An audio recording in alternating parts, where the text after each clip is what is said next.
قوة يعني. أنا النهاردة أما بشوف مثلا مسألة السياحة، أنا أتحدى أي فكر آخر على الإطلاق وضع للسياحة حل جذري زي الحل اللي أنا بطرحه. إزاي؟ بما أنك طرحت السياحة بقى ونحن دخلنا في مجالات النهاردة أنا يعني لما بلاقي لا أحزاب ولا حاجة أبدا. أنا لما بلاقي إنه السياحة إيه السياحة المصرية؟ السياحة المصرية إن أنا باخد فلوس المصريين أجمدها، وده شيء كويس مش شيء وحش يعني، في منشآت، بعمل فندق، بعمل قرية سياحية، بعمل طيارة ومطار، بعمل علشان أعمل خدمة أعرف أستقبل سائحين.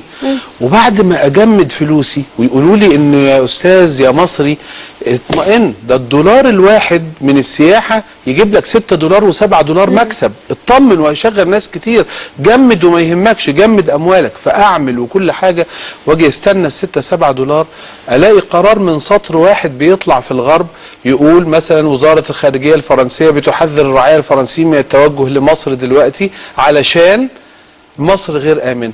نروح مطفيين انوار الفنادق وانوار يا شيخ حازم، انت بتتكلم على صناعه تقوم في العالم اجمع، دول عظمى بتقوم على السياحه، اسبانيا بتقوم على السياحه. لحظه واحده، وانا بهاجم السياحه؟ ده انا عايزها تستمر. انا بقول لحضرتك باي شكل بقى؟ انا بقول لحضرتك ان انا كرجل دوله بقى، كراجل كفكر اداره دوله، مش لازم اشوف حل للمصيبه دي ان انا بجمد اموالي وبعدين الدول اللي بره هي اللي متحكمه. فرنسا تقفل حنفيه السياح الفرنسويين، وايطاليا الايطاليين، وامريكا. الحل من وجهه نظرك فبالتالي طرحت خطوات فاعله، ان هو بمساله الاستخدام مشاركه حقيقيه في مشروعات سياحيه ناجحه من ايطاليا ومن فرنسا ومن ليه؟ انا لما يبقى عندي هنا شريك ايطالي وشريك فرنسي وشريك في منشآت، الشريك ده لو حكومته حبت تطلع القرار ابو سطر واحد اللي بتقول للسياح بتاع بلدها ما تروحوش مصر، انا كمصر ما اقدرش اقاضيهم. ما هو عفوا، لكن هو كمواطن في بلده يستطيع ان يقاضي حكومته، فهترهبه وتهابه، وهو اللي هيعمل لي تسويق مجاني. ولذلك السياحه في مصر، السياحه الايطاليه اكتر من غيرها. ليه؟ لان في شركاء ايطاليين في بعض المشروعات، والروس كذلك. فعشان كده الفكره دي تخلي ان مش انا اجمد اموالي هنا اعد منشآتي واخلي نفسي عرضة لبلاد العالم، لا، ده انا اخلي بلاد العالم انا عندي حد ممكن يحاسبها ويقاضيها، فتستمر السياحة بصورة جيدة. يعني اول مرة اسمع كلمة تجميد على استثمار سياحي الحقيقة. لان يعني فكرة تجميد، حضرتك بتقول تجميد اموالي في مشروعات وفي فنادق وما الى ذلك. الاستثمار هو استثمار يا فندم، انت حضرتك بتحط اموال في شيء وبيتم تدويره وصناعات وخدمات وما الى ذلك. طيب ما احنا بنقول كده ان المرحلة الاولى ان الاموال لا تجمد هنا، هي يتم استثمارها. لا لحظة واحدة بس، هي ألف وب. ألف، أنا بنيت المبنى 7 مليون دولار ولا أكتر اللي كانوا معايا بقوا في مبنى فندق، بدوره بقى عشان يجيب لي فلوس. لكن لما تسيبيني حضرتك أبني المبنى وأجهزه وأدفع كل الفلوس اللي معايا وبعدين تروحي موقفة الاستثمار، يبقى الفلوس بتاعي تجمدت مش دايرة. هو ده الفرق. إنما ولذلك أنا عايز أعيدها للتدوير مرة أخرى بإنه تصبح لي عوامل تأثير في البلاد اللي هيجي لي. أنا عندي أسبانيا فيها 70 مليون سايح سنويا. أنا همشي مع حضرتك في هذه النظرية الاقتصادية وأقول لك لماذا يأتي الإيطاليين والأسبان اللي حضرتك بتقول لي 70 مليون سايح سنويا، وده حقيقي، هيجوا يشاركونا ليه؟ إذا كنا هنقفل سياحة الشواطئ، إذا كنا هنقفل كثير من السياحات اللي بيأتيها الأجانب. حضرتك عارف طبعا إن في إسبانيا سياحة الشواطئ هي السياحة الرئيسية. هل هذا هو النوع من السياحة اللي حضرتك كرئيس جمهورية ستشارك أو يعني ستشجعه؟ طيب أنا هنا غيرة على ديني وغيرة على شعبي، على الناس البشر اللي في الشوارع، لازم أقول الأول هو أنا لو ده على الميزان أقول لربنا خلاص أنت مالكش لازمة، ما أقدرش أشغلك معايا؟ ولا أنا شخص نمرة واحد إن أنا مش مستعد؟ ما في سياحة تقوم على الدعارة وسياحة تقوم على القمار. حضرتك عارفة إن في مدينة كاملة مدينه عاصمه القمار في العالم وسياحه. احنا ما قلناش سياحه تقوم على الدعاره ولا القمار يعني بالضبط. فعشان كده بنتكلم على سياحات اخرى. انا عشان كده بقول ايه، ان احنا رقم واحد، احنا شعب، انا بتكلم عن شعب مصري مؤمن متدين مش عايز يبقى علاقته بربنا سيئه. فرقم واحد لازم نعرف ان مش السياحه كلها ان انا مش عايز استخدم تعبيرات معينه، مش البحر والمايوهات مش بالظبط، مش السياحه كلها انه شعب يفقد شرفه، انما طب دول الاجانب، احنا ما يعني ممكن الاجانب هذه السياحه التي التي تخص الاجانب. في ما هو في الشرع نفسه انه حتى هؤلاء الاجانب، يعني احنا هضرب لحضرتك 3 4 امثله من اللي حضرتك تعرفيها اكتر مني. هما مش كانوا قالوا ان في حاجه اسمها الاجنده السياحيه، وقالوا انه احنا هنعمل اجنده سياحيه توزع على اسابيع العام السنه كلها تمام. انشطه علشان الناس تيجي. وهذه الاجنده السياحيه توقفت ولم تطبق، لم تستمر.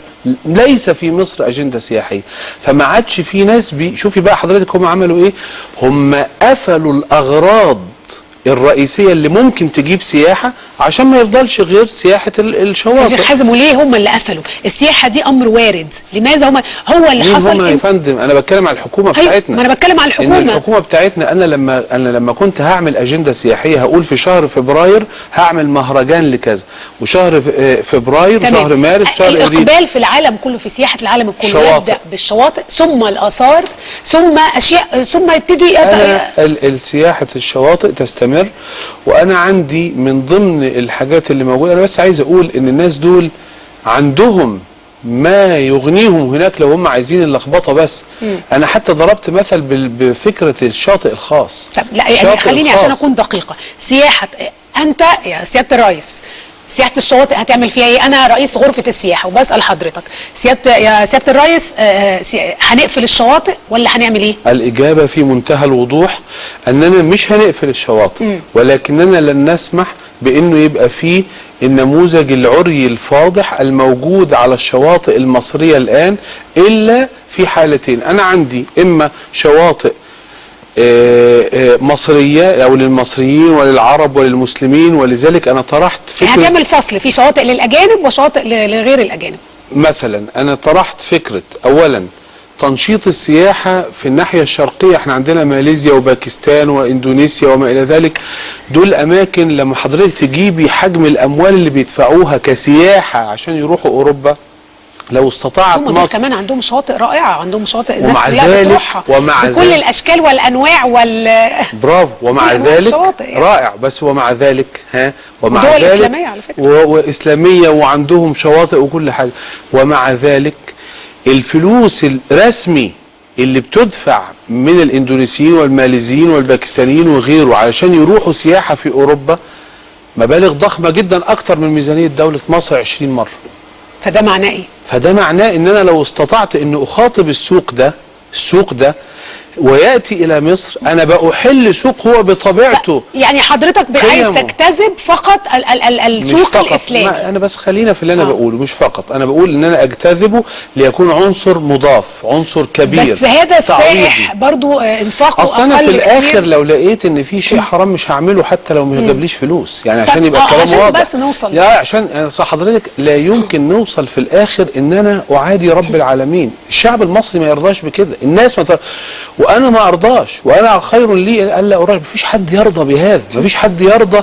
انا بس الواحد محرج، انما مفيش واحده، مفيش حد يرضى انه تمشي امراه نصفها الاعلى عاري مثلا تماما في وسط الشباب في كل مكان. يعني على فكره مستحيل. ده ما بيحصلش في مصر على فكره. ده بيحصل في مصر يا فندم. انا تحديت قبل كده واعيد يعني شواطئ العراة غير موجوده في مصر. حضرتك اديني كاميرا بكره وتعالي حضرتك وننزل ونصور، وانا اتحداكي ان تستطيعي انك تذيعي اللي شواطئ العراة غير موجوده في مصر. ما انا قلت اهو فصل الخطاب، واخده بال حضرتك؟ يعني احنا نقدر ناخد كاميرا من التلفزيون ما شفنا شواطئ وننزل لانه اصل اللي بيسمعنا راح شرم الشيخ وراح الغردقه وراح بعض القرى اللي مش عايز اذكر اسمائها، وعارفين ايه اللي بيحصل هناك.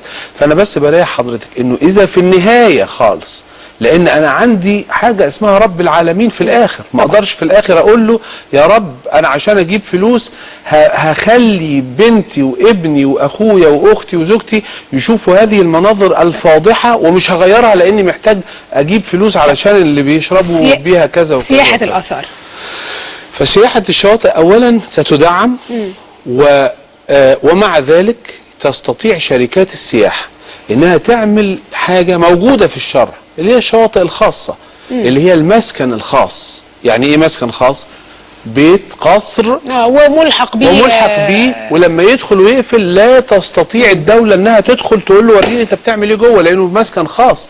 فاذا شركات السياحه عملت كده انا لا استطيع ان افتش، انما حاجه يعني اجتماعيه لا يمكن، لانه لو المبدا ده هيبقى موجود، لو هذا المبدا هيبقى موجود هتبقى مصيبه. ليه؟ لان لو مشينا معاه زي ما قلت لحضرتك في عاصمه للقمار في العالم وفي عاصمه للدعاره في العالم فما اقدرش انا كل حاجه تجيب لي فلوس ان شاء الله بالشرف ان شاء الله بايه. لا يعني ما قلناش كده. لازم نتزن ونعرف ان احنا بنعمل سياحه في ضوء قيمنا. وصدقيني حضرتك وان شاء الله هياتي وقت اذا ربنا وفقني وصرت رئيسا للدوله انه بعد مضي ال4 سنين هيجي وقت وهتشوفي حضرتك انه ميزانيه دخل السياحه لمصر تزيد كثيرا عن الدخل، اعلى دخل وصلت له وبكتير. لان انا شفت ان في اوروبا في رحلات السيارات لما واحد ياخد من شرق اوروبا لغرب اوروبا بسيارته كفايه انه بيروح الموقف يحط وصله للكهرباء. محدش يقدر يمشي في الطرق بتاعتنا بيموتوا في السكك. فاذا ما قامت دوله تستطيع انها تعمل كده تعرف تسحب مليارات مش ملايين. أهلا بكم في أكبر مستشفى طبيعي في تركيا لمعالجة ضيق التنفس. هكذا رحب بنا السيد عثمان الذي يفتخر بأنه يدير أكبر منتجع سياحي يقدم السياحة البديلة كما يصفها أو ما باتت تعرف عالميا بالسياحة الحلال. yaklaşık 300.000 metrekarelik. هناك نقص كبير في المنشآت التي تقدم السياحة البديلة في تركيا والعالم الإسلامي، وهذا ما دفعنا لإنشاء هذا المنتجع عام 2004، ومنذ ذلك الحين وعدد السياح في ارتفاع مستمر. على مساحة تتجاوز 3000 متر مربع وساحل يمتد لأكثر من كيلومترين وبقدرة استيعابية تصل إلى نحو 9000 سرير.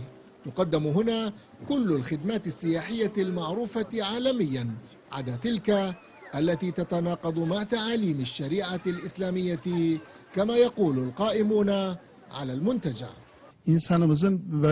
الغرف والشقق أعدت لتتوائم مع احتياجات العائلات المحافظة، وفي وسط المنتجع هناك مسجد يتسع لأكثر من 1500 شخص مع حدائق ومنتزهات عائلية وشاطئ خاص بالنساء. مضيفنا السيد شرداق يقول إنه ومع ازدياد الطلب على هذا النوع من السياحة بدأوا يدرسون فكرة التوسع، خصوصا وأن شهر رمضان بدأ يحل علينا صيفا ولعدة سنوات قادمة. أثناء تجوالنا في مبنى الألعاب المائية التقينا إسماعيل، هو سائح محلي يقول إنه وجد ضالته في هذا المكان. تركيا مليئة بأماكن السياحة لكنها لا تتواءم مع طبيعتنا كعائلة محافظة. كنا محرومون من الاستجمام إلى أن ظهرت هذه المنتجعات. مصطفى القادم من جدة لم تختلف أسباب اختياره لهذا المنتجع كثيرا عن إسماعيل، فلا شيء يخدش الحياة وكل أفراد الأسرة يمكنهم الاستمتاع بالمياه، فهناك 4 أحواض سباحة 2 منها للنساء فقط.